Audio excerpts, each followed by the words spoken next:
A special thank you to each of our subscribers who make this channel possible. Here's today's story.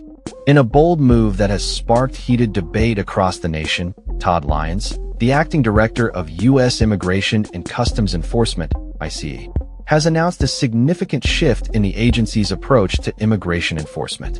In an exclusive interview with CBS News, Lyons stated that ICE agents will arrest anyone found in the country illegally, regardless of their criminal history.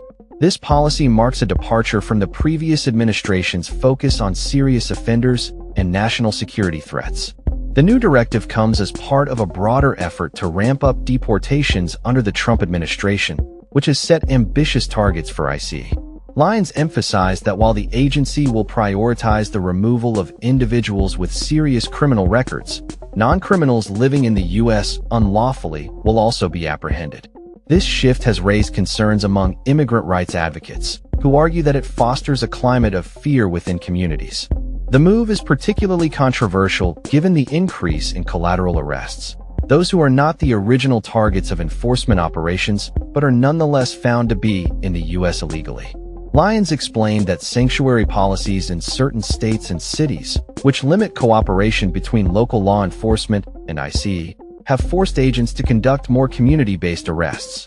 He expressed frustration over the inability to focus solely on criminal aliens who are already in detention, stating that local agencies often deem these individuals public safety threats.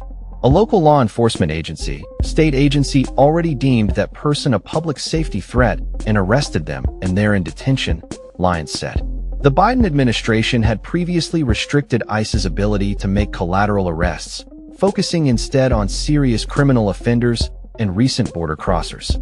However, the current administration has reversed these policies, allowing ICE to broaden its reach.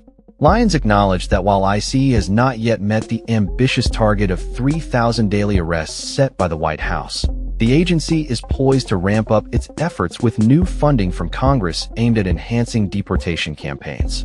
Internal data reveals that ICE has already deported nearly 150,000 individuals in the first 6 months of the Trump administration.